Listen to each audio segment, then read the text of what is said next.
la tête même fonctionne bien, il faut que le plexus solaire fonctionne bien. Parce que lorsque nous sommes dans un environnement où l'équité, l'équilibre, l'harmonie, la générosité est vraiment à l'ordre du jour, vraiment cet organe fonctionne comme si nous étions dans le cerveau, parce qu'elle analyse chaque sentiment, elle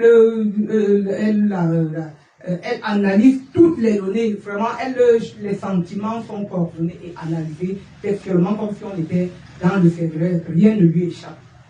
Et pour cela, Dieu vient alors en ce jour nous interpeller pour que nous prenions davantage confiance. Et nous parlons maintenant de l'occiput. L'occiput, nous savons que l'occiput est une partie de l'os occipital. Elle est située juste à l'arrière du crâne. On parle de postéro-inférieur. Et cet os occipital fait partie des 8 os qui composent le crâne. Elles sont reliées entre elles par des articulations appelées sutures. Donc, lorsque nous parlons de l'occiput, nous allons voir à partir de l'occiput parler du cerveau, parler du cervelet, parler même des ganglions. Parce qu'elle joue un rôle multiple dans la protection et dans la constitution, dans la protection du cerveau, dans la protection du tronc cérébral, dans la protection, elle participe à la constitution du crâne. Et elle permet également, elle soutient la tête. Et nous savons qu'au niveau de l'os occipital, il y a une orifice qui est percée et qui laisse passer le tronc cérébral. Et grâce à cet occiput, nous pouvons faire des mouvements va-et-vient. Bon, au-delà de cet aspect purement scientifique et physique, nous voyons que si l'occiput, étant donné qu'elle joue, qu'elle est en étroite, en interaction avec le cerveau, avec le cervelet, avec les ganglions, si elle ne fonctionne pas bien, immédiatement il y aura déséquilibre au niveau de nos mouvements.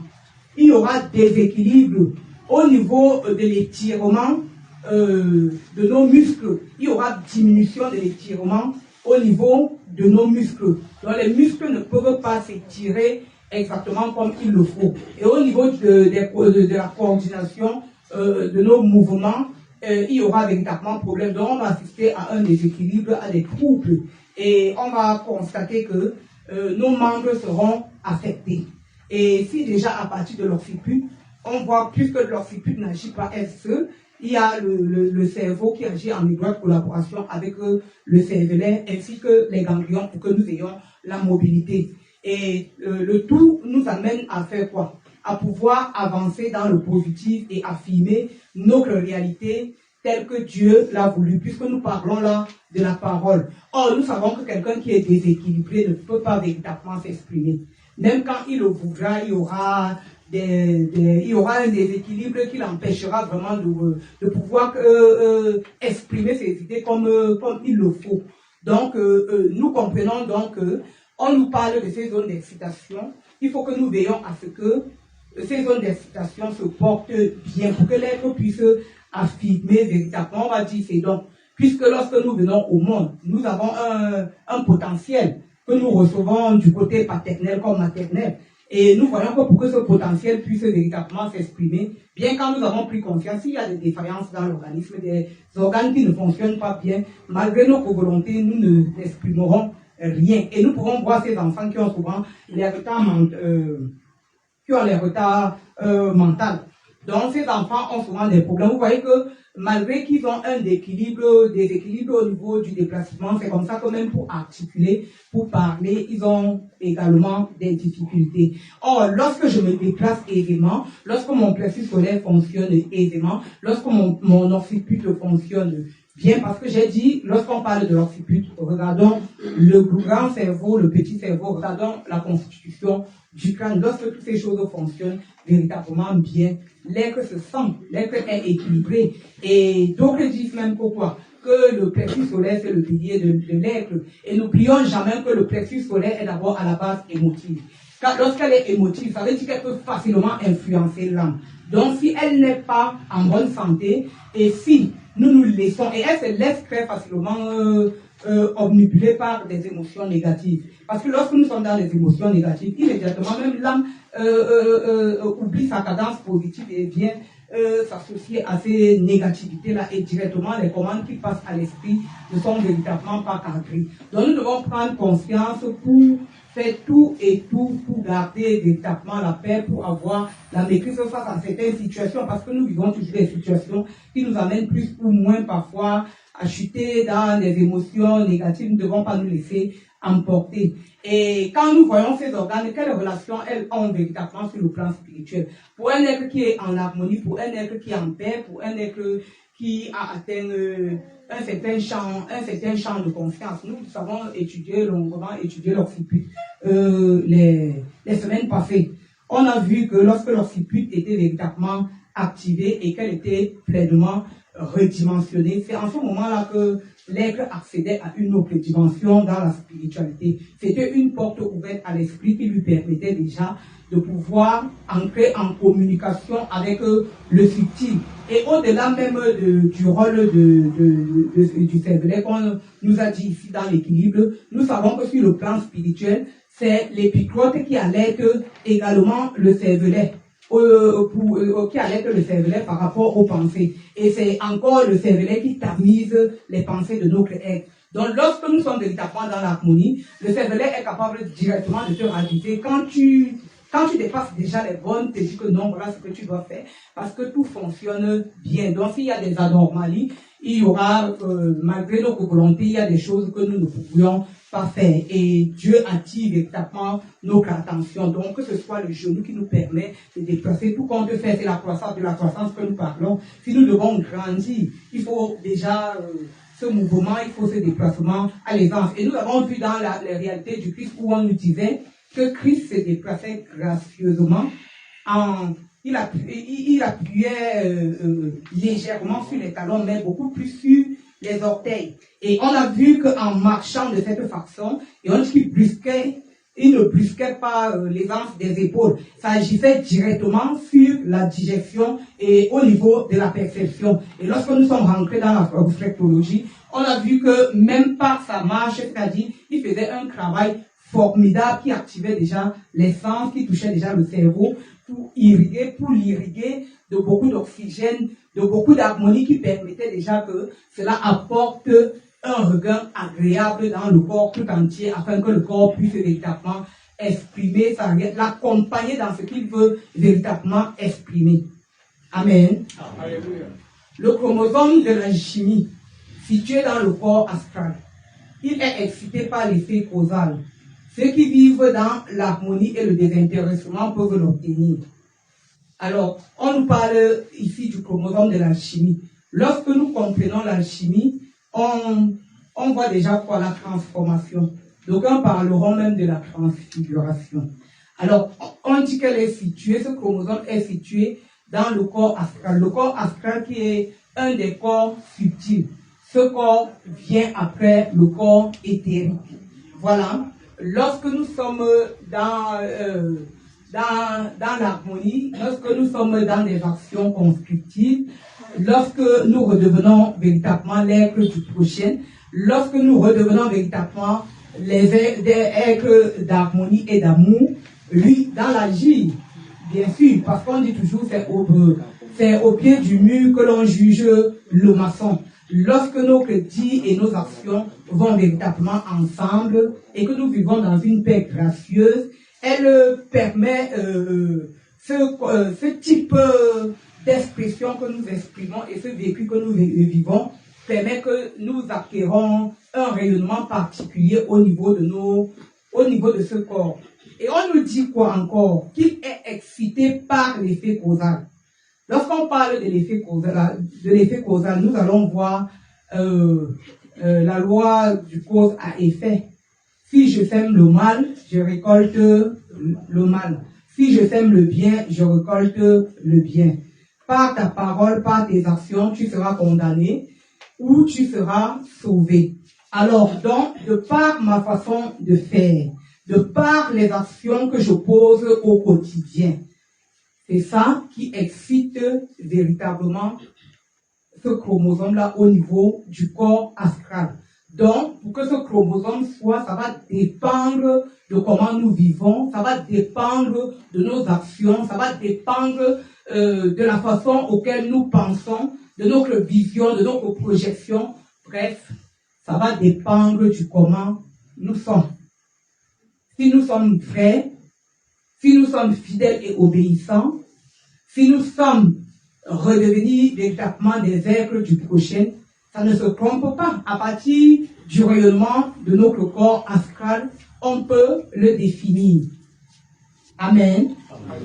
Ceux qui vivent dans l'harmonie et le désintéressement peuvent l'obtenir.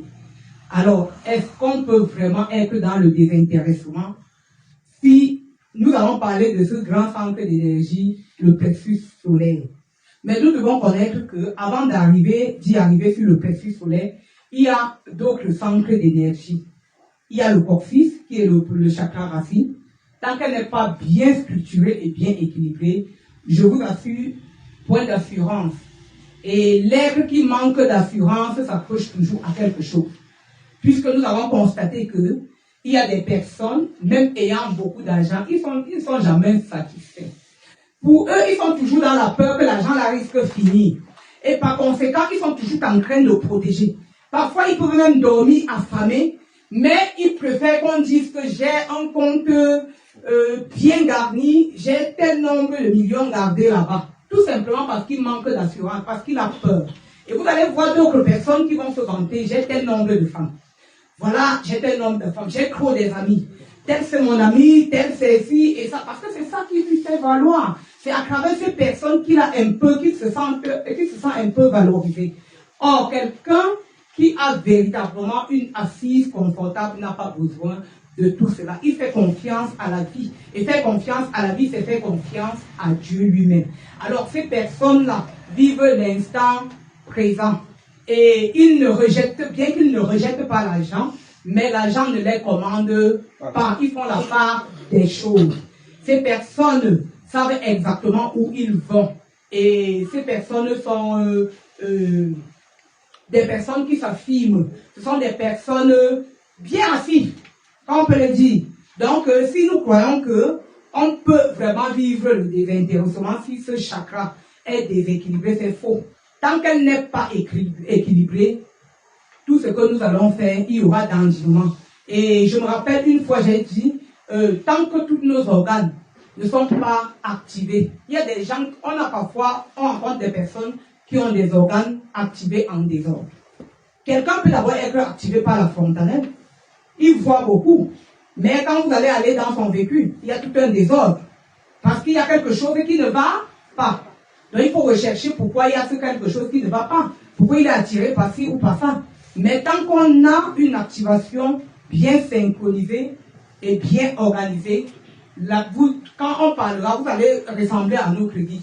On va ressembler à nos crédits. On ne va pas voir des défaillances tantôt aujourd'hui. On dit une chose et demain on dit le concret. Non, ça ne serait plus cela. Amen. Amen. Petit 7, le chromosome du doute. Zone d'excitation chez les mammifères, l'oreille droite, le ventricule. Comment atténuer ces effets? Voilà, le Seigneur, il nous aime tellement, parce qu'il vient encore au cœur de cette lumière nous parler encore du doute. C'est pour dire quoi? C'est pour nous ramener sur terre, à savoir que ce que tu as déjà acquis, si tu ne fais pas attention, tu risques la perdre par des doutes. Et si je me rappelle dans le chromosome du Verbe, on nous a parlé toujours de cette oreille droite au niveau des pavillons, où nous recevions des messages qui nous permettaient de pouvoir avoir l'orientation et la directive pour exprimer notre réalité. Alors aujourd'hui, on nous parle de cette oreille parce que on peut, au-delà de capter des signaux qui viennent des cieux, capter aussi les signaux qui viennent du bas. Et directement, dans la réception des données, on dit, est-ce que c'est ça? On se met et on sombre dans les doutes, dans les préjugés. Et encore, on nous parle encore du ventricule. Pourquoi le ventricule? Nous devons savoir que le ventricule gauche, par exemple, qui expulse le sang dans le corps, par la vulve aortique vers l'aorte. Alors, ce sang qui est propulsé dans l'aorte est redistribué. C'est un sang oxygéné qui parcourt tout l'organisme. Alors, lorsqu'il fait un tour complet, il retourne encore. Le sang non oxygéné est ramené par les veines vers les oreillettes droites qui est encore rechargé d'oxygène pour retransmettre encore au ventricule gauche afin qu'il le redistribue au corps. Nous devons savoir que lorsque le sang parcourt l'organisme, c'est-à-dire il prend toutes les données, si nous avons mal sur tel endroit, lorsqu'il arrive maintenant au cœur, il rend compte au cœur s'il y a des choses importantes, des choses agréables, il va rendre compte au cœur. Et s'il y a des projets agréables, le cœur sera content, non? Quand le cœur est content, c'est tout l'être qui sera également content, non? Il va également agir en faveur du ventricule, du plexus solaire. Parce que lorsque nous sommes dans la joie, cela est favorable au plexus solaire de se déployer. Et quand le cœur maintenant est dans la joie, il fait quoi? Il sublime les énergies du ventricule gauche. Et lorsque ces énergies sont sublimées, c'est tous nos vaisseaux sanguins qui sont touchés. Et lorsque les vaisseaux sanguins sont réchauffés, mais l'homme est dans un redimensionnement, tu vas t'affirmer, il n'y a rien à faire. Puisqu'il n'y a pas que les vaisseaux sanguins, il touche également les glandes surrénales, ainsi que tous les autres glandes du corps. Et il touche encore le sang. Et le sang, non seulement devient ce sang, mais elle est également composée d'un souffle particulier. On parlait du souffle médian. Pour que nous soyons véritablement impactés par ce souffle et que ce souffle puisse véritablement agir, il faut que nous soyons dans des conditionnements requis. Si nous sommes dans des conditionnements requis, elle agira. Et directement, nous allons voir que ce ventricule gauche, au lieu de jouer seulement son rôle de distribuer le sang oxygéné, elle va nous donner la possibilité de pouvoir également voir, que ce soit dans le monde des symboles, dans le monde conventionnel, dans les 3 dimensions, nous allons y naviguer parce que tout va bien. Mais si nous ne faisons rien, nous nous laissons véritablement omnubiler par des pensées négatives qui surchargent déjà nos glandes surrénales au lieu de les alimenter d'une énergie particulière et agréable, il y aura véritablement problème. Et c'est pour cela que vous pouvez voir en spiritualité, chaque fois, nous faisons un pas en avant et nous rentrons encore en arrière. Bref, on passe le temps à danser la danse Bafia. Parce qu'aujourd'hui, nous sommes contents. Demain, nous ne sommes pas contents. Aujourd'hui, on avance, on avance, on avance. Quand on est accueilli, on te appelle derrière. Voilà telle chose. Nous voilà, on oublie là où on partait. On part d'abord s'occuper des détails du derrière avec tout le poids des émotions que cela comporte. Et en fait, on chute encore. On va encore danser la danse Bafia. Chaque jour, on avance d'un pas. Aujourd'hui, demain, on rentre de 2 pas. Et c'est comme ça qu'on passe toute une vie à danser cette danse va-et-vient, sans pour autant jamais avancer. Or, si nous avions véritablement compris le processus, compris que nous-mêmes, avant que nous devons faire un pas et Dieu va faire 1000 autres avec nous.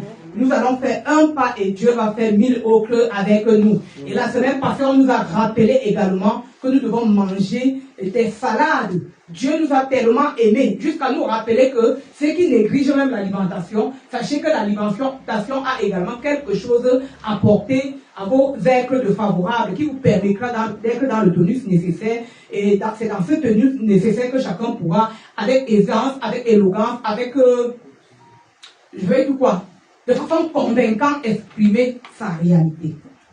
Amen. Amen. Par la maîtrise des effets du plexus solaire ou par la maîtrise de la parole. On revient encore à ce fameux plexus solaire. Nous comprenons que c'est vraiment un système nerveux, un centre nerveux autonome. À lui seul, c'est-à-dire, il gère le données de certains organes comme si c'était le cerveau lui-même. Et on peut parler du cerveau ventral, non?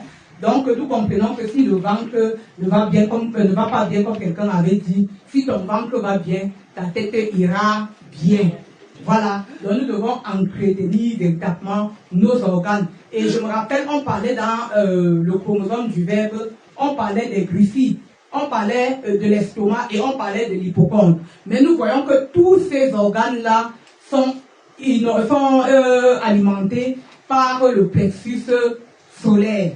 Et c'est pour cela que c'est pourquoi j'ai dit, quand on nous parle de la parole, ne prenons pas les organes de façon indépendante, c'est-à-dire elles agissent de façon interactive, elles s'interpénètrent. Donc l'autre ne peut pas dire je n'ai pas besoin de toi.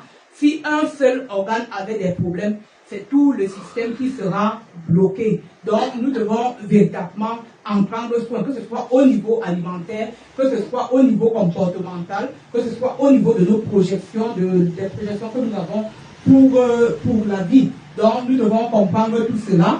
Et comme le Seigneur nous le dit encore, si d'aucuns ne connaissaient pas ce que c'est, qui était cet organe, le plexus solaire, il faut que désormais nous en prenions véritablement soin afin que notre spiritualité aille véritablement mieux. Amen. Amen. Le chromosome de la vie, situé dans le corps éthéré, il n'est maîtrisable que par la chimie. Alors ici, on nous parle du chromosome de la vie, situé dans le corps éthéré. Dans le corps éthéré, ici, nous allons parler du corps éthérique. Et nous savons que l'éther de Dieu est l'éther la plus pure qu'il soit. Mais pour que nous ayons accès, nous devons redevenir, avoir ce souffle, le ja. Quelqu'un a parlé du ja tout à l'heure. Tant que nous n'avons pas l'amour, la justice, je ne pense pas que nous pouvons avoir accès à ce chromosome. Puisqu'on nous dit bien qu'il n'est maîtrisable que par la chimie. Et tout à l'heure encore, j'ai parlé de nos organes inférieurs. Par exemple, le deuxième organe, qui est juste entre le pubis et le nombril. Ce deuxième chakra à lui seul, et c'est un centre de la sensibilité, de la créativité, c'est l'organe de la procréativité. Donc, pour que je me projette et pour que je crée, il faut que ce centre d'énergie aille bien. Si elle n'est pas équilibrée et bien portante, dans ma création, je serai limité. Dans mes projections, je serai limité. Et Jésus-Christ nous a montré sa démarche. C'est-à-dire, dans sa façon de marcher, c'est tous les organes de l'abdomen qui sont massés. Jusqu'au niveau du pubis, c'est touché parce qu'il y a un étirement des ligaments, un étirement des muscles. Et nous pouvons comprendre qu'il ne faisait jamais rien pour rien. Toute chose avait un impact agréable dans ce qu'il avait à faire. Et nous pouvons toujours copier cet exemple. Et déjà, nous voyons même dans nos chefferies, dans nos villages, les rois ne marchent pas n'importe comment. Même quand nous voyons un bourgeois, il ne marche pas en désordre. Il a une façon de marcher. Donc nous aussi, nous pouvons de temps en temps, comme exercice, nous entraîner aussi un peu à marcher, à faire ce sport, parce que ce n'est pas donné. Hein. Ce n'est pas vraiment donné. J'ai essayé plusieurs fois, mais je n'ai pas pu. Vraiment, ça ne rit pas. Et nous comprenons qu'il ne gaspillait pas son temps. Les vrais hommes de Dieu, comme notre vie, ne gaspillent pas leur temps. C'est-à-dire, même dans une marche banale, qui nous dirait qu'il est en train de faire quelque chose, que les organes sont massés, il est toujours en plein travail. Et nous comprenons qu'il travaille 24 heures sur 24. Alors, pour que nous acquérons ce chromosome de la vie, nous devons redevenir nous-mêmes. Nous devons redevenir des êtres de vérité, des êtres d'amour, des êtres qui pratiquent la justice. Pas la justice dans le sens humaine, parce que ce que les hommes disent, justice, ce n'est pas toujours comme ça. C'est là que Dieu voit les choses. Par exemple, tu peux verbaliser un enfant, beaucoup viennent là, ils disent, pourquoi tu as fait ça, pourquoi tu as fait ça. Or, ça va véritablement dans le sens de Dieu, parce qu'on veut l'amener quelque part. Donc, nous devons véritablement nous ouvrir. Et quand nous avons véritablement le contact avec cet éther primordial, qui est l'éther de Dieu, avec notre petit éther, nous allons rayonner. Et lorsque nous allons rayonner, nous allons devenir des vrais alchimistes. Nous allons fondre dans le souffle quantique et nous allons opérer des miracles. Nous allons comprendre les choses de la terre et les choses des cieux. Nous aurions la précision dans nos données, puisque lorsque nous vivrons dans ce champ, notre conscience est de plus en plus amplifiée. Et lorsqu'elle est de plus en plus amplifiée, il y a une illumination, il y a une métamorphose de notre être. Et directement, les choses deviennent de plus en plus aisées. Directement, nous comprenons ce que nous avons à faire et nous le faisons véritablement avec élégance, nous le faisons de façon convaincante. On ne mâche plus les mots, on ne doute pas. Donc chacun, si nous sommes tous ici, c'est parce que nous aspirons à ce chromosome de la vie. Nous aspirons véritablement à être de véritables alchimistes. Nous aspirons véritablement à être véritablement des donneurs de vie. Nous aspirons à redevenir ces êtres soleil. Et alors Dieu met véritablement à notre disposition tous les éléments qu'il nous faut pour pouvoir nous épanouir véritablement dans la spiritualité. Quelqu'un a dit l'autre jour que quelqu'un a parlé de la monotonie avec Dieu. S'il vous plaît, avec Dieu on ne s'ennuie pas. Et moi, j'étais très surpris que quelqu'un parlait de la monotonie avec Dieu. Même les anges qui ont un statut fixe ne s'ennuient jamais, car ils ont la vie en abondance. Et le cuisinier, qu'il cuisine des millénaires d'années, il est dans l'abondance et il n'y a pas d'ennui. Et avec Dieu, c'est la même chose. On vole de découverte en découverte et on apprend davantage. Et nous pouvons voir avec les thèmes du silo. Ce n'est qu'au silo qu'on peut voir véritablement ces genres d'enseignement. Nulle part ailleurs. Et on peut véritablement être fier d'être au silo et tenir encore le silo avec deux mains pour davantage aller croissant. Et ce que nous n'avons pas compris aujourd'hui, c'est la répétition qui est la mère de l'enseignement. Si quelqu'un craint un peu le pas, qu'il ne se décourage pas, mais qu'il se fortifie, chaque jour un enseignement emmagasiné, 365 jours, il aura 365 mots à enregistrer. Et au fil des années, il sera toute une bibliothèque. Donc serrons-nous les coudes avec beaucoup de patience, de persévérance, de ténacité. Avançons, main dans la main et surtout redevenons des êtres d'amour. Cessons de jouer au chat et à la souris et soyons véritablement nous-mêmes. Amen. Amen.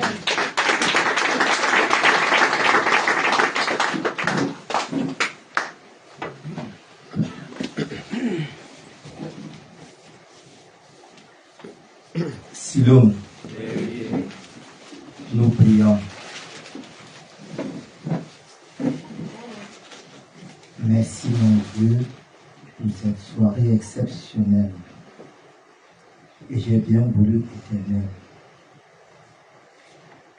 me coucher devant toi juste pour te remercier.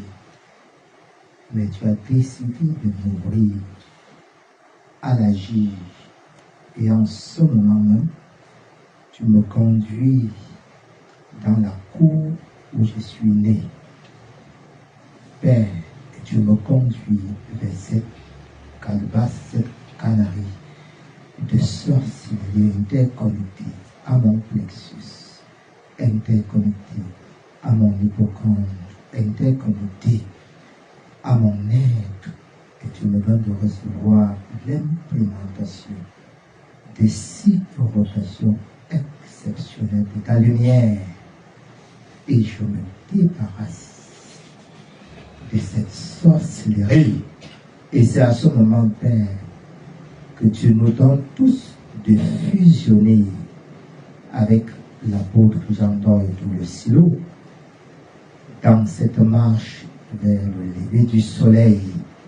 Et c'est à ce moment que tu permets à tout un chacun, selon lui, selon qu'il a été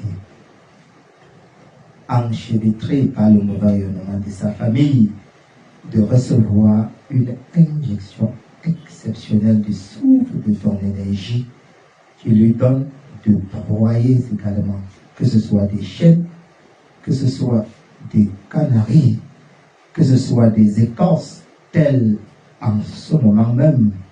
Ces écorces nous parlent, les indiques nous parlent, la terre de nos coups nous parle, et fusionnant avec notre guide vers le soleil, tu fais appel toi-même, Père, à une énergie exceptionnelle qui luisant dans les profondeurs de nos êtres nous ouvre à la transformation. Et nous serons ainsi ouverts à cette réalité pour une durée d'au moins 1 mois afin que toutes ces manifestations négatives de nos familles et de notre environnement soient dégagées de notre être.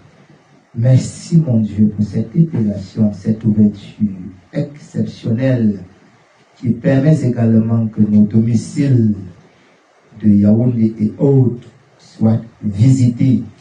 Merci pour cette manifestation rotationnelle dans laquelle tu m'as fondu et que tu as permis à beaucoup d'autres membres de Silo d'en recevoir.